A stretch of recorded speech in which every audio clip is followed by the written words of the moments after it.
Salut les amis, heureux de vous retrouver au jardin. Alors aujourd'hui, on va faire deux vidéos en une. Une vidéo où je serai certainement au jardin, où je vous explique le choix cornélien que j'ai fait de ne pas traiter, ou alors peut-être le plus tard possible, mais en tout cas, aujourd'hui, je vais pas traiter. Et puis, comme vous pouvez le voir ici, alors mes idées, ma folie permaculturelle est en train de me perdre. Voilà, je suis en train, comme vous pouvez le voir, de crouler sous les herbes. Et il faut retrouver un petit peu d'unité dans le jardin. Il faut que je reprenne le contrôle de tout ça et je vais mettre en route mon groupe électrogène pour pouvoir tondre. C'est, on va dire, l'idée de faire une pierre deux coups.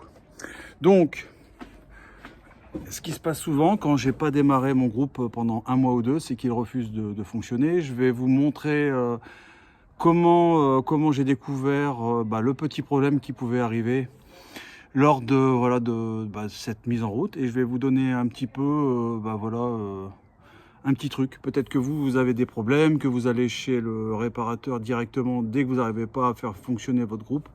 Je vous montre cette petite astuce.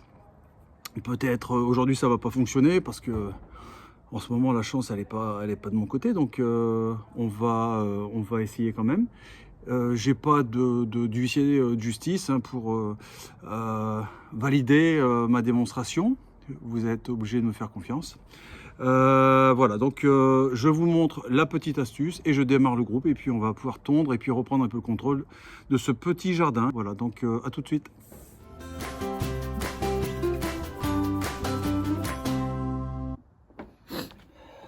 Voilà les amis, donc si j'arrive à démarrer ce groupe dans 2 minutes, on n'arrive plus à s'entendre.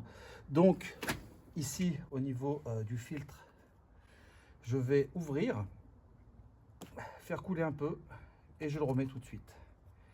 Et en général, après avoir amorcé de cette façon, le groupe fonctionne. Allez, on va essayer. Le starter est mis, là j'ai pas trop de repères. Le starter est mis et puis on y va.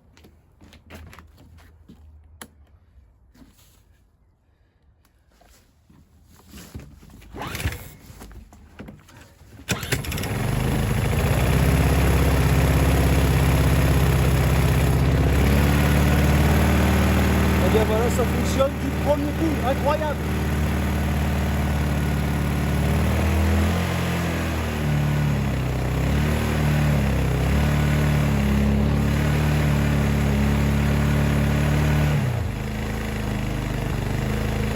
Voilà, donc 3 mois que le groupe n'a pas fonctionné et il démarre quasiment du premier coup. J'espère que cette astuce vous aura permis de trouver une solution à vos problèmes.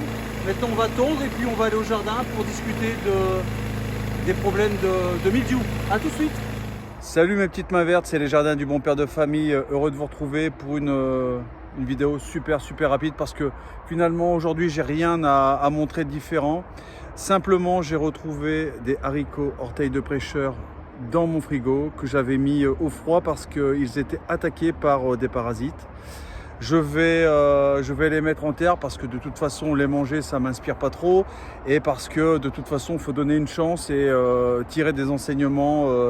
Est-ce que un haricot attaqué comme ça par des ravageurs peut ou pas donner des récoltes?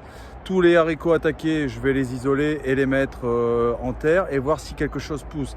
Comme vous devez vous douter, pas grand chose actuellement ne fonctionne. Merci à beaucoup d'entre vous qui m'ont envoyé des messages de soutien sur le sujet des attaques du mildiou. Beaucoup m'ont donné des recettes familiales, des recettes chopées de ça, de là sur internet. Visiblement, vous avez testé pour beaucoup d'entre vous et vous avez réussi à bloquer toutes ces attaques de mildiou. Malheureusement, moi aujourd'hui, je suis en train de réfléchir un petit peu sur ce sujet. J'avoue que la première des choses qui m'empêche de traiter, c'est le temps. Je me dis que peut-être il est déjà trop tard. La mise en place, il y a des mixtures à faire avec de l'argile, etc. Je ne pense pas avoir le matériel pour réussir à diffuser tout ça. Et puis je me dis que bon, bah, moi j'ai un boulot, j'ai un métier, je gagne ma vie j'ai envie de dire, le jardin c'est presque un amusement pour moi. Je ne dépends pas de ce jardin pour manger.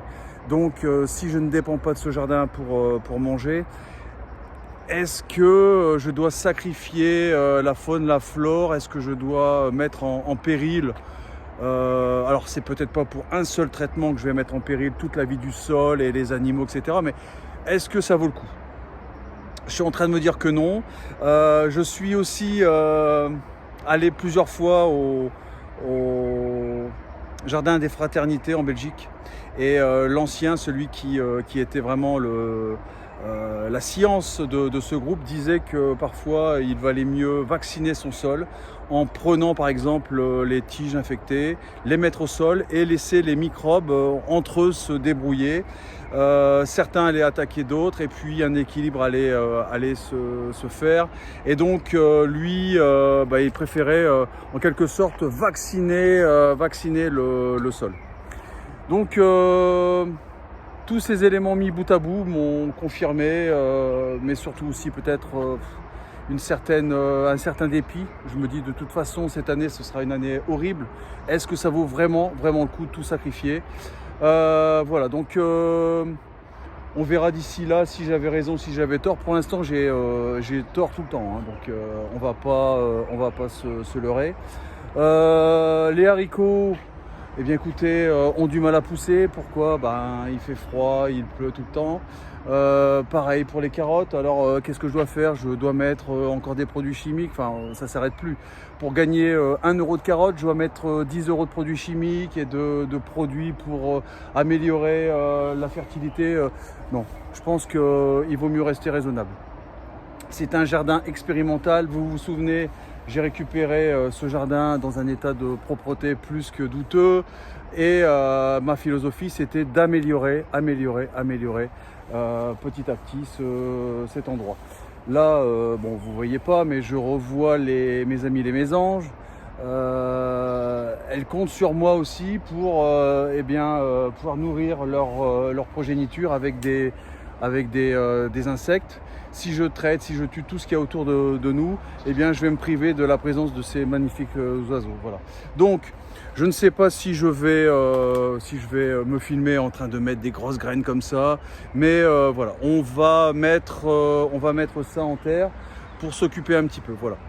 Je voulais donc vous remercier. On est de plus en plus nombreux. Là, vraiment, on représente quelque chose. 770 personnes abonnées à la chaîne, c'est formidable. Vraiment, merci beaucoup. Merci à vous.